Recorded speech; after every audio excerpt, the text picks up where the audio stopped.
Bueno, buenos días. Muchísimas gracias por la invitación y vamos a hablar de un tema que la verdad a veces parece un poquito repetitivo, pero tiene razones claras para que lo sigamos mencionando y sigamos hablando de él,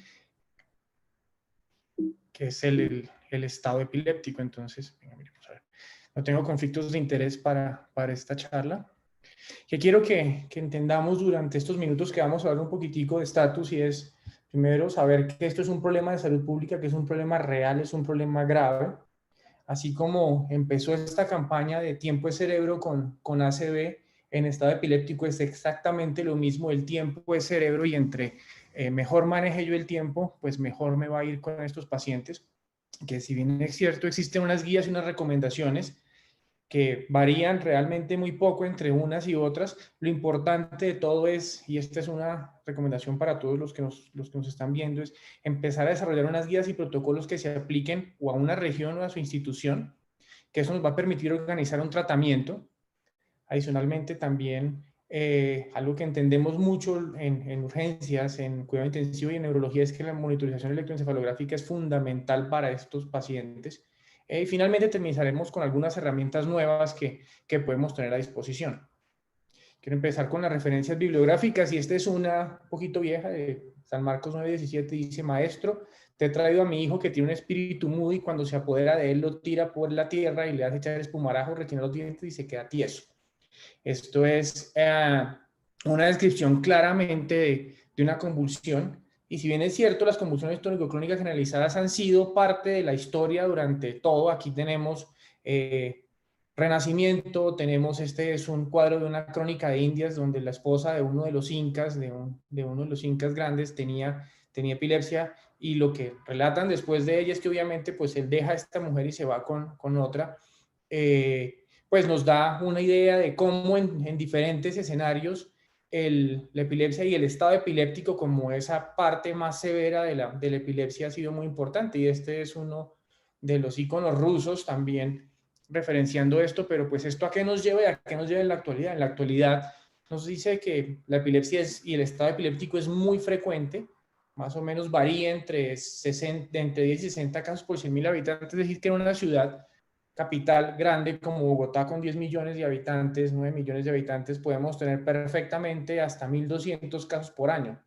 Es decir, pues podríamos tener a 3, 4 casos diarios de esto y eso hace que sea un problema grande, mucho más teniendo en cuenta que muchos de estos pacientes no tienen un diagnóstico de epilepsia previo y mucho más aún algunas de esas epilepsias de esos pacientes que más adelante van a tener epilepsia debutan con un estatus epiléptico. Entonces, también tiene unas connotaciones sociales y es que la población pobre, los afroamericanos, afrodescendientes y nosotros latinos tenemos una mayor posibilidad de tener estado epiléptico. Eso en cuanto a la población general, pero si yo me voy a la población que está críticamente enferma, en un paciente que está en la unidad de cuidado intensivo, perfectamente el 20% de pacientes sin patología neurológica, un paciente común y corriente de otra patología gastrointestinal, trauma, lo que ustedes quieran, puede tener un estado epiléptico que puede ser no convulsivo. Muchos de estos llegan a ser refractarios, casi la mitad puede ser refractarios y entre un 10 y un 15% puede ser súper refractario, es decir, que no responde a ningún tipo de estas terapias.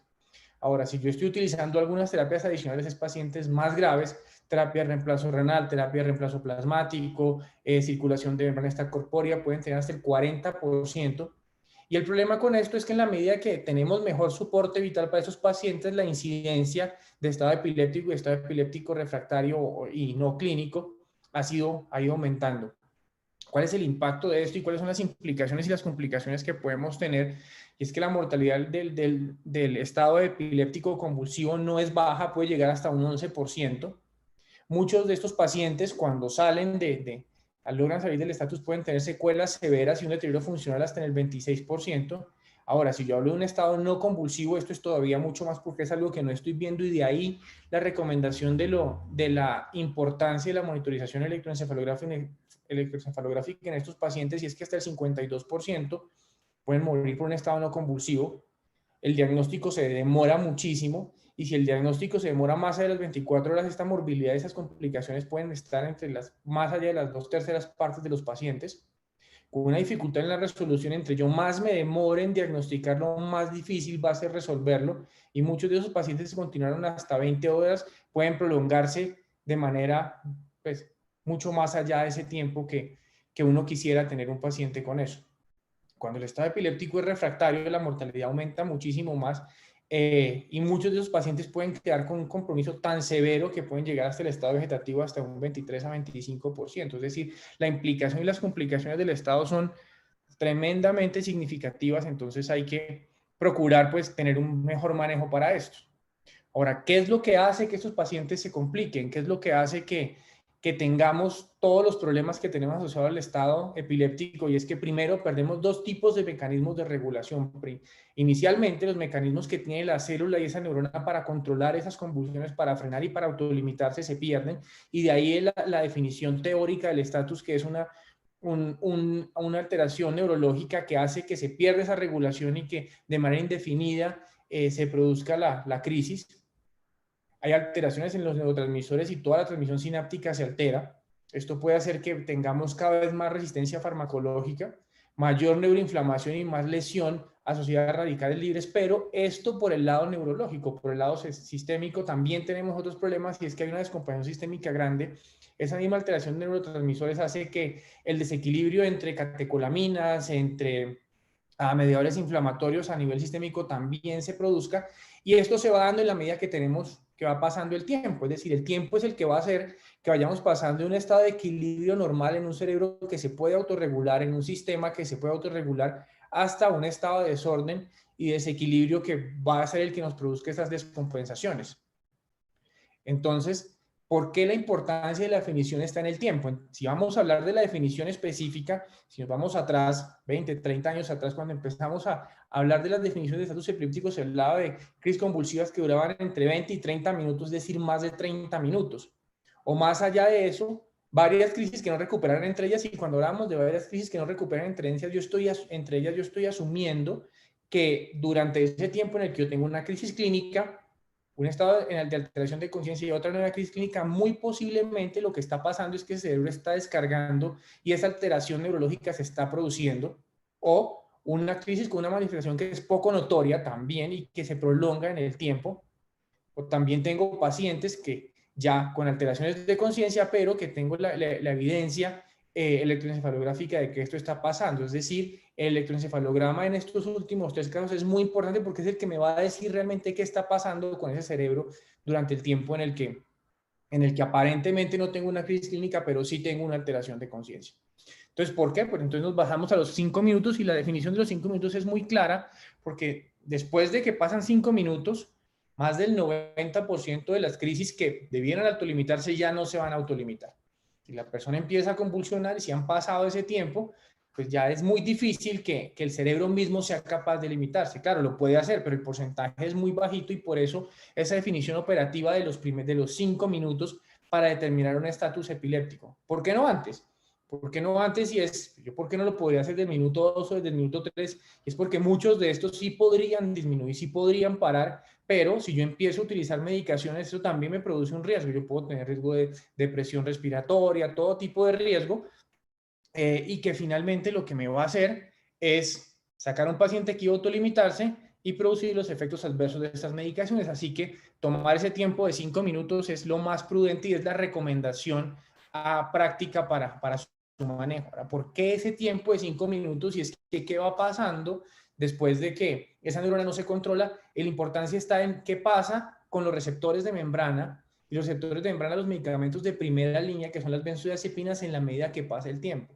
Y es que en la medida que pasa el tiempo, claramente un receptor que está hiperactivado, un receptor que está consumiendo, está aumentando el consumo energético, ya no me va a servir, y esos receptores empiezan a internalizarse con dos problemas. Un problema inicial es que yo puedo tenerlo perfectamente internalizado y de alguna forma volverlo a expresar nuevamente en esa membrana, pero mucho más allá de eso, yo podría pasar esos receptores a los lisosomas y lisarlos completamente, es decir, quedarme sin receptores en esa membrana celular, sin donde yo pueda llegar a frenar esa respuesta que está siendo alterada. Y esto pasa en la medida en que más tiempo transcurre, más fácilmente empiezan a producirse esas alteraciones.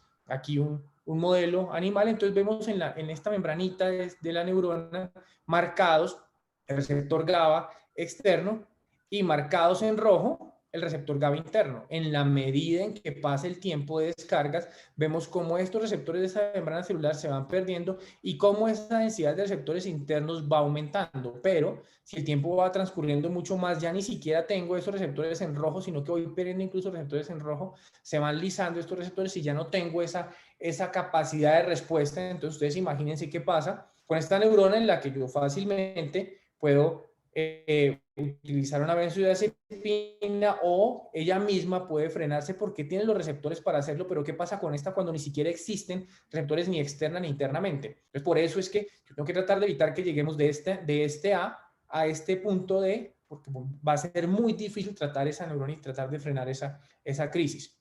Ahora, esto nos da paso a tener otras definiciones más allá de esa definición temporal, pero también muy ligadas al tiempo.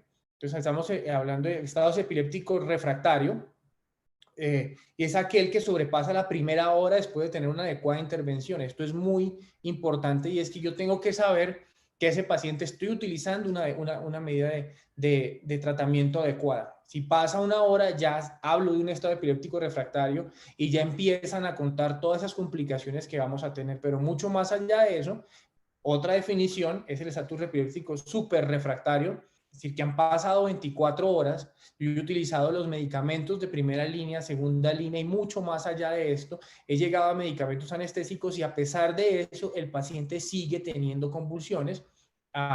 Eso es un estatus epiléptico súper refractario. Hay dos definiciones que son relativamente nuevas.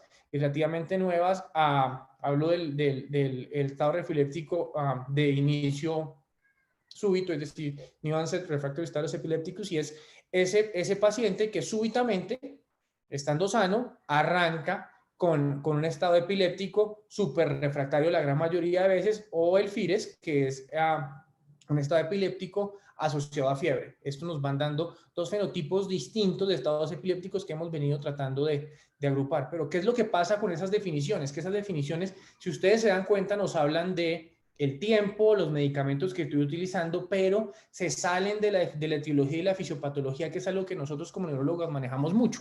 Es decir, yo voy a clasificar mi epilepsia, si bien es cierto, con esas características, pero yo también tengo que tener en cuenta cuál es la etiología posible de esa epilepsia y lo mismo, cuál es la etiología posible de ese estado epiléptico y lo mismo, cuál es la fisiopatología de ese estado epiléptico. Pero, pues, estas definiciones lo que hacen es que los meten todo en una misma caja. Simplemente decimos, es un estado epiléptico, es un estado epiléptico refractario, súper refractario, y algo que nosotros como clínicos tenemos que tratar de hacer es empezar a tratar de definir esos diferentes fenotipos para yo saber a qué me estoy enfrentando. Me estoy enfrentando a un fenómeno infeccioso que está en un estado epiléptico, me estoy enfrentando a un trauma o a una lesión antigua que está en un estado epiléptico, me estoy enfrentando a una lesión cortical o a una alteración en el desarrollo de la corteza que me lleva a un estado epiléptico para tratar de saber hacia dónde ir enfocando un poco más esa terapia de tercera línea en la medida en que lo necesito. Ahora, esto nos ha dado paso a guías. ¿Y qué nos dicen las guías y guías? He tratado de buscar algunas de las guías, probablemente las más recientes, de países muy similares al nuestro, y ellas varían. Entonces, estas son las últimas guías. Aparentemente, pues una guía tenía que yo estarla modificando de forma continua, pero estas pues son las más recientes de esos países. ¿Y qué nos dicen? Y más allá de que nos dicen las guías, entender una crítica a las guías, y estos son artículos derivados de las guías de cardiología que probablemente son el grupo de especialistas que tienen como una mayor evidencia en lo que hacen, e incluso ellos afirman que las guías que ellos tienen, la gran mayoría de esas son basadas en niveles de evidencia bajos o en opiniones de expertos, que es una crítica que nosotros hacemos a las guías. Y mucho más allá de eso, cuando uno revisa los artículos y las citas que tienen las guías que se recomiendan en general, muchos de estos no tienen relevancia con los pacientes que nosotros manejamos todo el tiempo.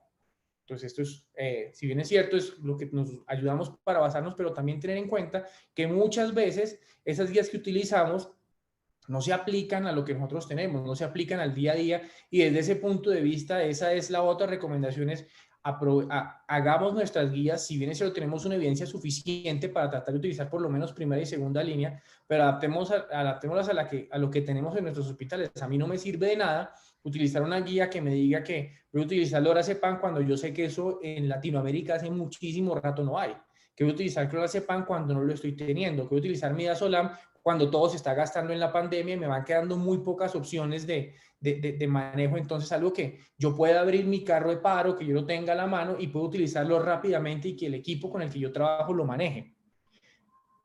¿Qué recomiendan estas guías? Esta es la última guía de la Academia Americana de Cuidado Intensivo y las guías de epilepsia de estado epiléptico, y lo que nos dice es esto. Quiero hacer énfasis en esta parte y es el tiempo. Entonces hemos empezado a definir, y por eso el tiempo es tan importante, ese manejo dependiendo del tiempo, pero ese manejo también va variando. Entonces vamos a utilizar esos primeros 5 minutos, ahorita lo ampliamos un poquito, pero ¿qué nos dicen el resto de guías respecto a ese primer fármaco recomendado? Y como se dan cuenta, ustedes varían. Las guías de la Academia Americana de Epilepsia, la guía de la Academia Americana de la Asociación de Cuidado Neurocrítico, las guías españolas, las guías inglesas, y más cercanos a nosotros, las guías brasileras, nos dicen, primera línea definitivamente es una benzodiazepina, pero esa benzodiazepina puede variar dependiendo de yo dónde me ubico. Si ustedes se dan cuenta, el midazolam está pues en la mayoría de estas guías y nosotros lo tenemos, pero el lorazepam para nosotros no aplicaría, y el diazepam también es otra opción. En cuanto a esa segunda línea, sigue siendo la fenitoína y la fosfenitoína los más recomendados, pero ya empezamos a ver medicamentos como el levetiracetam ubicados en esa segunda línea, y esto lo traigo para que ustedes se den cuenta cómo estas guías varían a pesar de que pues son basadas en una evidencia fuerte. Entonces ahí entendemos qué es lo que se usa para definir estas guías, y es el aspecto local. Entonces, ¿qué definimos nosotros? Primero 5 minutos. Los primeros 5 minutos son los minutos de clasificar, documentar y evaluar qué es lo que está pasando, ¿sí? Documente clínicamente qué sucede. De ahí en adelante empiezo a corregir las alteraciones de base y ya empiezo con las primeras líneas de manejo. Lorazepam, clonazepam, diazepam, midazolam, es decir, una benzodiazepina, la que tenga a disposición, y más importante de eso, la que yo voy a empezar a instituir en el lugar donde yo tengo la práctica. En la medida en que pasa el tiempo, ya pasamos a una segunda línea, y la segunda línea, fenitoína, fosfenitoína, ácido valproico, y luego de eso empezamos a ver qué tengo que hacer yo con ese paciente cuando el tiempo se alarga, y en la medida que el tiempo se extiende, saber que muy posiblemente va a ser más difícil manejarlo, va a ser más refractario, y tengo que empezar a manejarlo en un sitio diferente a ese servicio de urgencias, porque la posibilidad de que tenga que tener o ventilación mecánica o un soporte avanzado es más alta. Finalmente, en la medida en que pase el tiempo, ya empiezo a pensar en otros medicamentos y medicamentos farmacológicos y anestésicos para tratar de mejorar eso, y tratar de empezar a definir cuál es ese fenotipo de paciente que yo tengo. Si tengo un paciente que tiene un fenotipo de trauma, un fenotipo de lesión, si tiene un fenotipo inmunológico, o si tiene un fenotipo de lesión antigua, para entender qué sería lo más adecuado para ese paciente. Y durante todo el tiempo, tener en cuenta que tengo que tratar esas complicaciones sistémicas y tratar de prevenirlas para que vuelvan a aparecer. ¿Cuáles son las recomendaciones claves entonces en este manejo? Y es que primero el tiempo es importante, aprovechemos ese tiempo y seamos eficaces en el manejo. En cuanto a la evidencia, lo que tiene evidencia a nivel A son definitivamente esa primera línea con benzodiazepinas, lorazepam o diazepam. ¿Qué cosas también tenemos? Que el midazolam endovenoso como una primera línea en un paciente que no ha llegado a un servicio de urgencias, intramuscular, es tan efectivo como el lorazepam o el diazepam. Otra evidencia que es más de evidencia de expertos es que yo puedo repetir frecuentemente esa dosis de benzodiazepinas, claro, obviamente teniendo en cuenta las complicaciones que esto puede tener. ¿Qué más tenemos en evidencia? Es que cuando comparamos fenitoína, fosfenitoína, ácido valproico y levetiracetam, tiene una respuesta similar. Es una evidencia a nivel B, pero tiene evidencia que podrían funcionar las tres de la misma forma. Pero hay que empezar a mirar, bueno, ¿cuál es el costo al final entre utilizar cualquiera de estas tres terapias sabiendo que funcionan igual? ¿Sí? Entonces es algo que cada quien evalúa para saber cuál es eso. Y si hablamos de efectos adversos, porque uno podría decir que probablemente el levetiracetam tiene menos efectos adversos que la fenitoína o el ácido valproico, pero realmente en términos de efectos adversos siguen siendo los mismos. Lo que cambia es el costo. El fenobarbital, como evidencia de expertos, es un medicamento que tiene una buena respuesta, y si no tengo disponibilidad de otros fármacos, y si soy sincero, el fenobarbital es un medicamento que me gusta muchísimo en el manejo del estatus y especialmente en el estatus refractario. dar bolos de segunda medicación, es decir, yo utilicé esa fenitoína o ese ácido valproico inicialmente y no tengo una buena respuesta, yo puedo dar un segundo bolo de impregnación igual que el primero o la mitad de la dosis. Las dosis de medicación pueden ser muy altas, hasta dosis anestésicas, y otra cosa a nivel de evidencia B, que el monitoreo debe utilizarse siempre que se tenga disponible. ¿Qué cosas han cambiado con las guías y cosas han venido mejorando en ese estudio del estado epiléptico? Y les digo, eso es algo que se estudia todo el tiempo y tenemos evidencia in vitro grandísima, pero de ahí a llevarlo a la cabecera del paciente no es tan sencillo. Y eso nos dice el por qué, eso es una razón del por qué esas guías de evidencia, a pesar de todo eso, aún no tenemos un consenso, pero pues hay algunos cambios entre una y otra, que el midazolam intravenoso es tan efectivo como las benzodiazepinas, intramuscular, perdón, es tan efectivo como las benzodiazepinas intravenosas, es decir, si yo no tengo una vía de acceso, el midazolam intravenoso me puede funcionar. Esto para el manejo prehospitalario y es el midazolam oral o nasal, que es tan efectivo como el diazepam rectal. Entonces, nosotros no tenemos en Colombia la presentación rectal de diazepam, pero tenemos midazolam que se puede utilizar por vía nasal o por vía oral en ese manejo prehospitalario del paciente con estatus. ¿Para qué? Para que esa media hora que dure el paciente desde su casa hasta el hospital no venga convulsionando, sino yo tenga estas opciones. Muchos de nosotros en pacientes que tienen ese riesgo alto de hacer estatus epiléptico, les damos las recomendaciones a los padres o incluso a los médicos domiciliarios de esos pacientes para que lo utilicen de forma temprana. Que el ácido valproico es tan efectivo como el fenobarbital como medicación de segunda línea y lo mismo, el levetiracetam también es así, pero hay alguna evidencia de que el levetiracetam podía demorarse un poquitico más en ese efecto de acción. Y esta, muy importante, y es la emergencia de la ketamina con un medicamento de gran utilidad en el manejo del estatus. ¿Qué pasa cuando ese paciente no funciona? Cuando definitivamente el estatus epiléptico se prolonga. Hay varias cosas que tengo que tener en cuenta y es lo primero es pensar que de pronto no es un estatus epiléptico, ¿sí? Otra opción es que no se detectó tempranamente y se ha pasado mucho tiempo convulsionando y esto ha hecho que la respuesta no sea buena y haya esa internalización de los receptores como les mostraba hace un rato.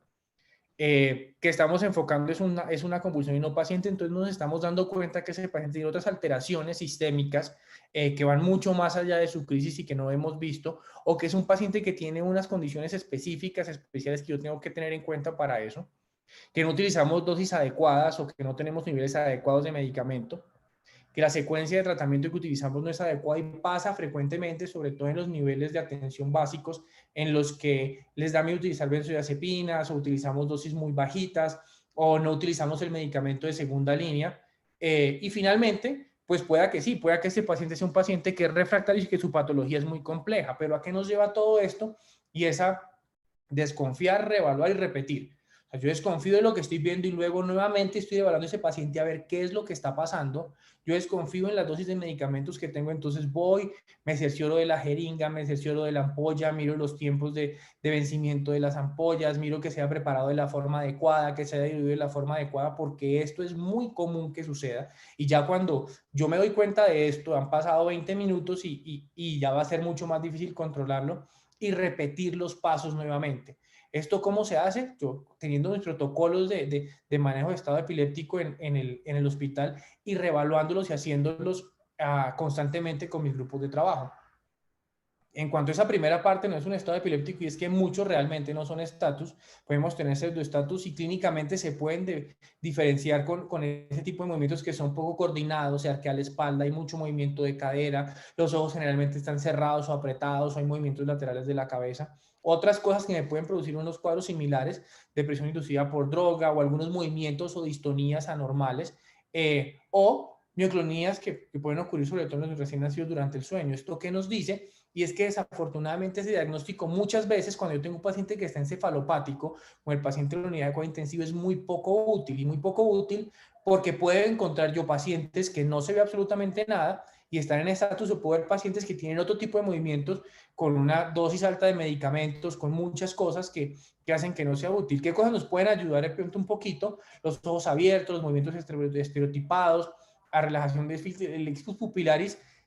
Pueda que sí, pueda que no, pero realmente el hecho de que yo tenga hipopupilares no significa que sea un estatus, las disautonomías, eso también es bien importante. Si yo tengo alteraciones en la saturación, alteraciones en la frecuencia cardíaca, en la tensión arterial, sobre todo en niños más pequeños, esto podría funcionar, podría ser una indicación de un estado convulsivo. Y otra cosa que se hace muy frecuentemente en algunas unidades son pruebas terapéuticas. Es decir, si creemos que el paciente está en estado epiléptico, utilizo una benzodiazepina para ver si se calma, y si responde, pues eso era. Si nosotros entendemos cómo funciona la benzodiazepina, nos damos cuenta que muy posiblemente una prueba terapéutica no me va a descartar un estado epiléptico no convulsivo. ¿Por qué? Porque pues cualquier movimiento que yo tenga, si yo utilizo una benzodiazepina, ese movimiento va a frenar.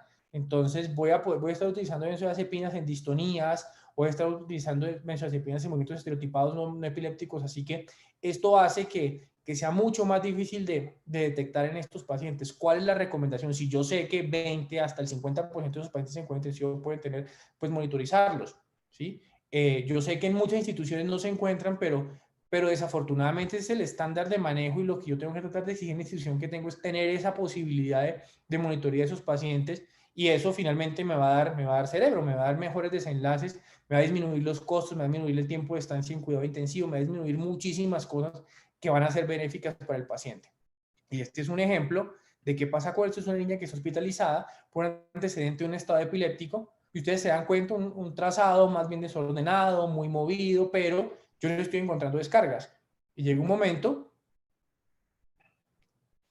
en el que la niña empieza con algunos movimientos, inmediatamente la mamá se levanta, miren cómo trata de mover la mano, la gira porque parece que está convulsionando, pero ustedes se dan cuenta, el electroencefalograma, absolutamente nada.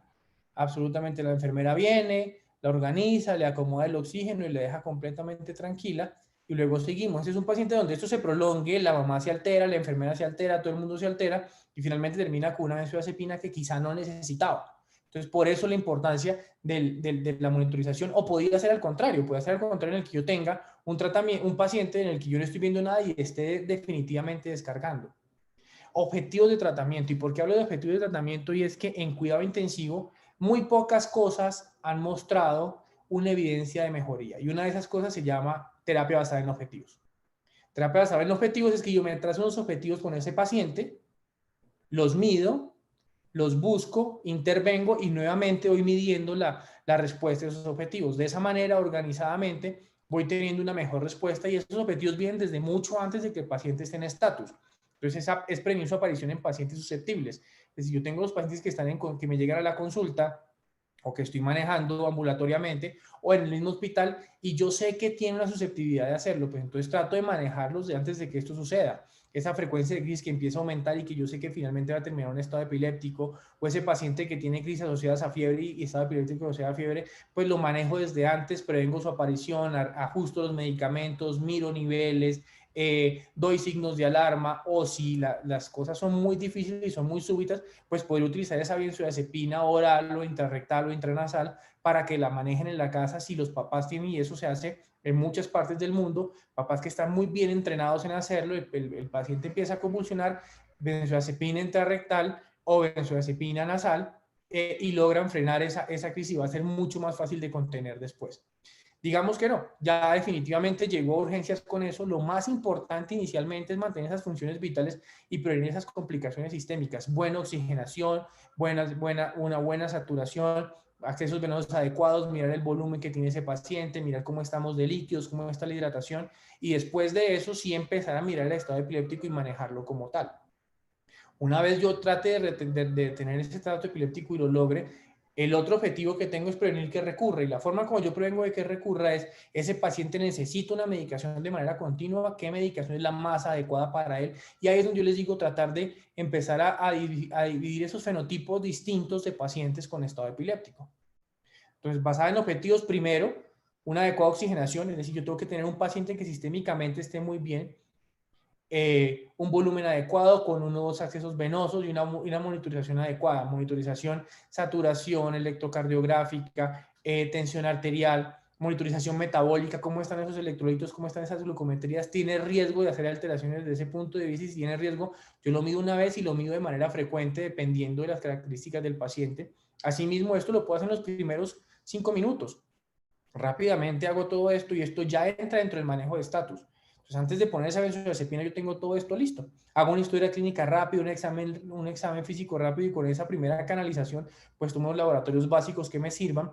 Después de eso, entonces yo tengo la crisis y primera línea las benzodiazepinas, segunda línea fenitoína, ácido valproico, fenobarbital, levetiracetam, dependiendo del que yo tenga. Y después de eso, pues evitar una lesión secundaria, es yo controlo la temperatura, controlo el volumen, controlo la presión, controlo la oxigenación para que eso que está pasando con ese paciente no me produzca una descompensación sistémica que vaya a ser letal para el paciente más adelante. Es el esquema que yo utilizo, basado en lo que tenemos en mi hospital para, pues para que sea acorde, y esa es la recomendación que les doy, no específicamente este esquema, aunque si los quiere utilizar está bien, pero sí saber qué es lo que ustedes tienen y qué es lo que mejor manejan. Entonces, primera medida, un ABCD para clínicos durante los primeros 5 minutos, luego midazolam 100 microgramos por kilo y fenitoína, el bolo de impregnación inicial de 20 miligramos por kilo. Si las crisis continúan, seguir con bolos de midazolam, reimpregno nuevamente con fenitoína, nuevamente midazolam, y si no, ya empieza a aparecer la ketamina. Ahorita hablamos unos segundos de la ketamina, como ese medicamento de tercera línea que me está ayudando a esto. Si esto no me funciona, fenobarbital 20 miligramos por kilo, sigo con los bolos de midazolam, sigo con los bolos de ketamina y sigo con fenobarbital. Ya que ha pasado una hora, y ustedes se dan cuenta, en una hora yo he puesto varios bolos de benzodiazepina, bolos de ketamina, fenobarbital y midazolam y fenobarbital, impregnaciones que a este punto ya van en 30 miligramos por kilo en ambos casos. Entonces, esto me puede ayudar en todas la gran mayoría de las crisis, pero pues en ocasiones esto no funciona. Ahora, ¿cuáles son las ventajas de cada uno de estos? ¿Cuáles son las ventajas del midazolam y por qué el midazolam?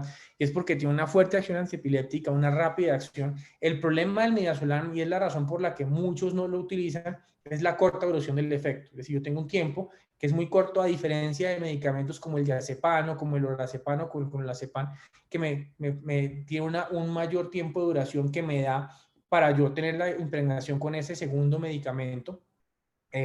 Pero bueno, pues funciona bastante bien, tiene un bajo riesgo de acumulación y tiene una rápida tolerancia, que ese es uno de los problemas. ¿Cuáles son las desventajas? La hipotensión, la depresión respiratoria, el riesgo de que nuevamente empiece a aparecer esa crisis cuando yo he impregnado por segunda vez, pero pues tengo que empezar a sopesar cuáles son esas ventajas y esas desventajas.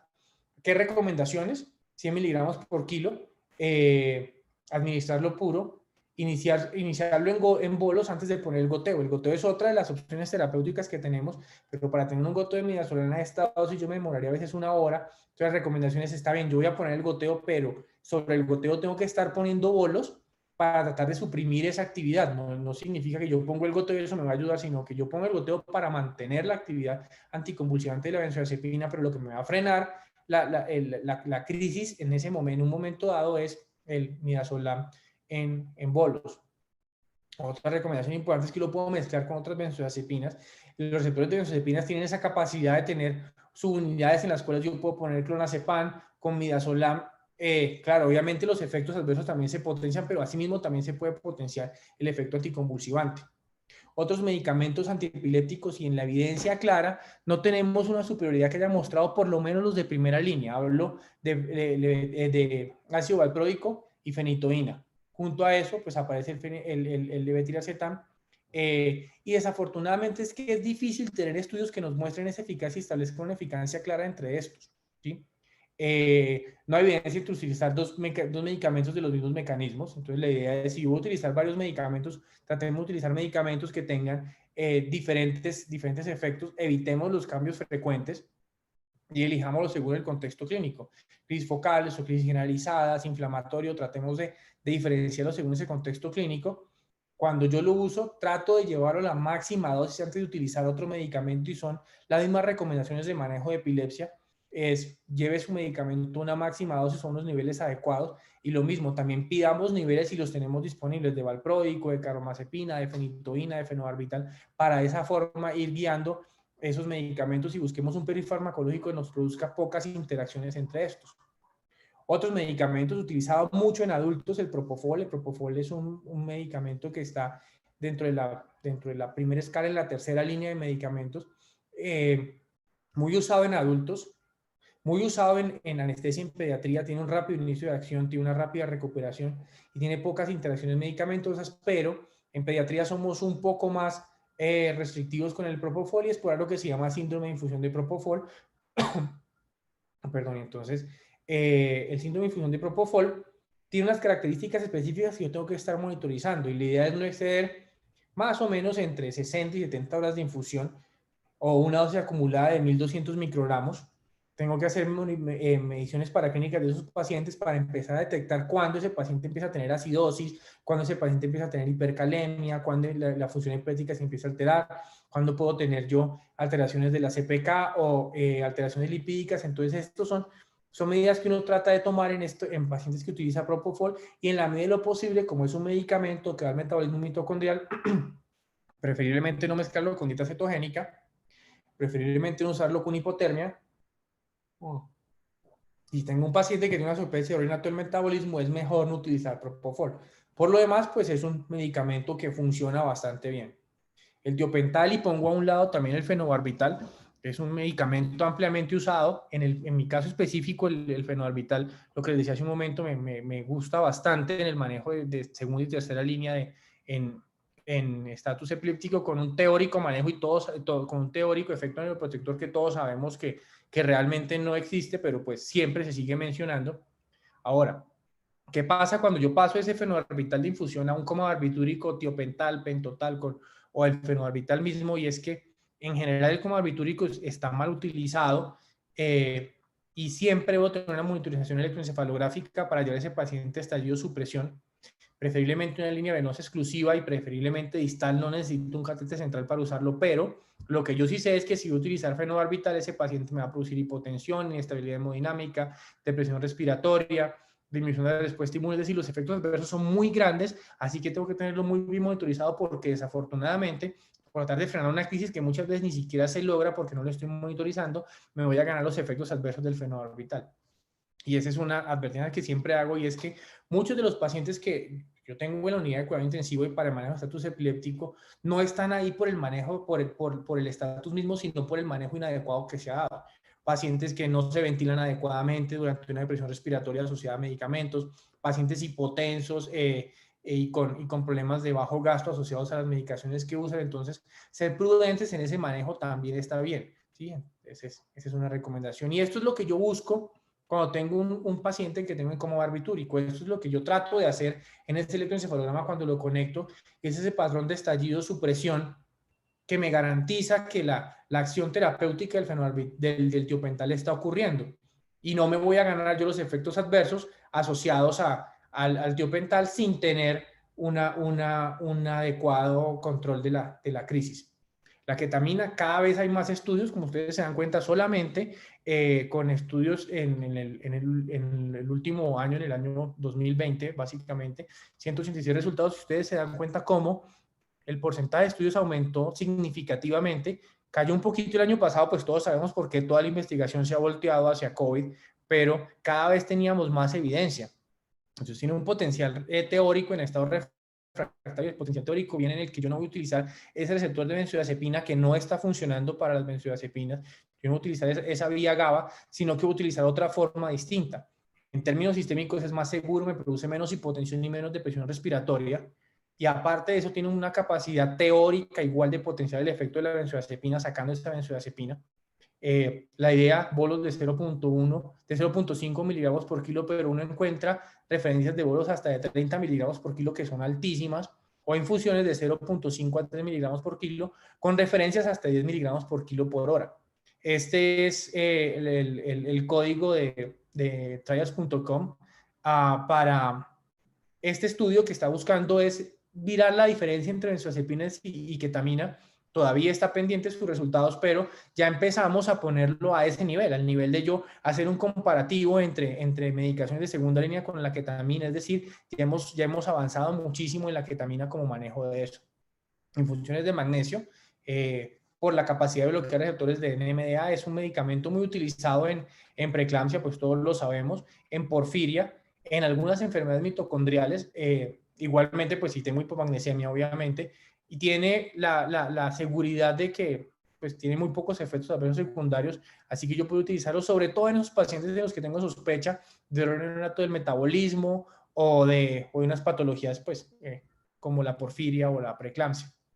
Anestésicos inhalados siempre aparecen en la lista de los medicamentos que uno puede utilizar en estado epiléptico, pero si yo soy sincero, desde el punto de vista práctico, meter una máquina de alotano, isoflurano, desflurano en la unidad de cuidado intensivo es muy complejo y mucho más allá de eso, acomodar la ventilación a esta es difícil. Y estas máquinas funcionan muy bien para una cirugía en la que yo voy a estar, bueno, 8 o 10 horas muchas veces como máximo, e incluso en esos contextos el manejo ventilatorio se vuelve muy complicado, así que es difícil desde el punto de vista práctico, pero pues si la tienen es una opción terapéutica. La piridoxina, pacientes con, sobre todo en recién nacidos, es una de las pruebas terapéuticas que siempre hacemos en ese tipo de pacientes. Si responde o no responde, y en muchos casos siempre tiene uno la anécdota del paciente que sí respondió a la piridoxina. Yo no la he tenido, pero sí la oye uno de los profesores que pueden haber funcionado. Entonces es una opción terapéutica, sobre todo cuando yo estoy en ese estado súper refractario. Esa es otra. La dieta cetogénica, la dieta cetogénica nos dio como un paso adelante, y empezó a dar un paso adelante la definición nueva de estatus epilépticos, y es que ellos empezaron ya a cuadrar esos estatus epilépticos dependiendo de la edad. Claro, obviamente esto viene relacionado con la capacidad que tiene ese paciente alimentaria, pero algo que nos dicen las nuevas recomendaciones es, bueno, empecemos a segmentar esos pacientes en edad, y la dieta cetogénica ya lo venía haciendo, ¿sí? Con tiempos que pueden ser tan rápidos como entre 16 a 36 horas para yo tener una meta nutricional adecuada en ese paciente, pero no está libre de complicaciones que también tenemos que empezar a manejar. Complicaciones como la hipoglicemia, ¿sí? Y esas nos dan algunas indicaciones de manejo que pueden ser endovenosas, como dosis bajas de dextrosa, o pueden ser orales incluso, dosis de jugo, y el jugo de naranja funciona muy bien para manejar esa hipoglicemia. Otra de las complicaciones es la hipocapnia, y la hipocapnia con los problemas de vasoconstricción cerebral que puedan disminuir el flujo sanguíneo cerebral, así que el manejo también de la hipocapnia tanto a nivel ventilatorio como con algunos inhibidores de la anhidrasa carbónica nos puede servir. O cosas quizás tan sencillas como qué pasa con ese paciente que vomita y tiene distensión abdominal. Entonces, ¿cómo voy a manejar yo el ilio? Bajar las benzodiazepinas un poquito, disminuir los niveles de opioides, procurar que los pacientes estén sedados con opioides con benzodiazepinas y ketaminas y no con opioides, disminuir la tasa de infusión, cosas que nos pueden ayudar a que esa terapia con dieta cetogénica nos funcione, y funciona bastante bien, sobre todo en el estatus asociado a fiebre, por un posible efecto antiinflamatorio. Entonces puede ser una terapia. La hipotermia es probablemente desde el punto de vista fisiopatológico una de las mejores propuestas fisiopatológicamente. ¿Cuál es el problema? Que no tenemos una evidencia suficiente para su utilización, y eso hace que no se utilice de manera continua, de la manera que uno quisiera. Entonces, pues es una recomendación para los que la tienen disponible. Sin embargo, la evidencia no es tan fuerte en estatus refractario, pero pues muchos otros de las otras aproximaciones que les digo tampoco tienen esa evidencia tan alta. Otros tipos como los esteroides y la inmunoterapia, sabemos de algunas patologías como la encefalitis contra receptores NMDA, algunos encefalitis por canales de voltaje, en los cuales los esteroides tienen una aplicación temprana, y lo mismo en sospecha de patología inmune, en vasculitis o en pacientes con FIDES, es decir, segmentar esos pacientes en su fisiopatología y en su espectro clínico. Y más allá de eso, para terminar, algunos medicamentos nuevos. ¿Qué medicamentos nuevos? Y todos esperamos muchas veces con ansias que vengan nuevos medicamentos, pero los que hemos estado en esto nos hemos dado cuenta cómo aparecen nuevos medicamentos con un boom grandísimo, y luego poco a poco se van desinflando y nos vamos quedando con los mismos de siempre.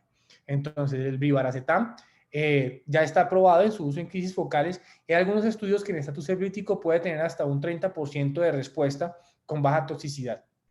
El parampanel, como ese bloqueador no competitivo del receptor AMPA, podría tener un potencial teórico al estar en un receptor diferente. Sin embargo, tiene muy pocos estudios de efectividad, y el otro problema es que no tenemos una presentación endovenosa disponible, y eso limita mucho su uso. Si yo lo utilizara de manera temprana, esas son las recomendaciones que hacen: úselo tempranamente para que la absorción gastrointestinal sea mejor y su efectividad sea buena. ¿Y eso por qué se da? Porque es que si yo tengo un estado epiléptico, la absorción de medicamentos también se va a afectar sistémicamente. Eso me va a producir problemas, y ese es el problema, por ejemplo, con el topiramato, que también es una medicación que uno le encuentra en estas líneas, pero la absorción se vuelve limitada en un paciente que está críticamente enfermo con una descompensación sistémica grande. El estripentol tampoco tiene una disponibilidad de IV. Se ha probado en epilepsia mioclónica severa de la infancia y en Dravet, pero pues aparentemente puede tener una eficacia hasta del 50% con ese problema de la no disponibilidad endovenosa. Y algunos neuroesteroides como la alopregnanolona con la capacidad de acción moduladora GABA. Hay algunos estudios que muestran que podía funcionar en fase 1 y 2, pero cuando ya se puso en este estudio que se llama el Status Trial, donde le empezaban a comparar con placebo, realmente la diferencia con placebo no fue significativa. Esto en cuanto a los nuevos medicamentos y cosas que puedan ser una perspectiva futuro, pero como les digo, esto nos va a llevar a las mismas recomendaciones que les decía, y con esto voy a terminar la charla, es decir, ¿qué podemos tomar de esto? Y primero, tiempo de cerebro. Siempre tiempo de cerebro. Si las cosas no nos funcionan, dudemos de lo que está pasando, dudemos de los medicamentos, de la forma como se está administrando. Repitamos medicamentos si es necesario. Reevaluemos ese paciente. Tratemos de ser prudentes en el manejo, no corramos a poner benzodiazepinas, sino acordemos que ese paciente primero tiene que ser un paciente sistémico que tiene que tener una buena oxigenación, tiene que tener una buena ventilación. La tensión arterial es importantísima. Yo no puedo sacrificar tensión arterial por controlar un estado epiléptico, porque la tensión arterial finalmente es ese parámetro más importante de perfusión cerebral, y si yo no lo tengo bien perfundido, va a ser muy difícil controlar el estado epiléptico, y si lo controlo, voy a poder probablemente tener unos daños secundarios que no quería yo tener. Acordemos que la semiología nos puede engañar, y precisamente por eso es que la monitorización electroencefalográfica es mandatoria y no es una elección. Y finalmente, lo más importante es usted vaya a su hospital, mire cuáles son las guías, de qué manera se están haciendo, cómo se están aplicando, aplíquelas de manera práctica, que sea conocida y difunda esa guía para que todos la conozcan.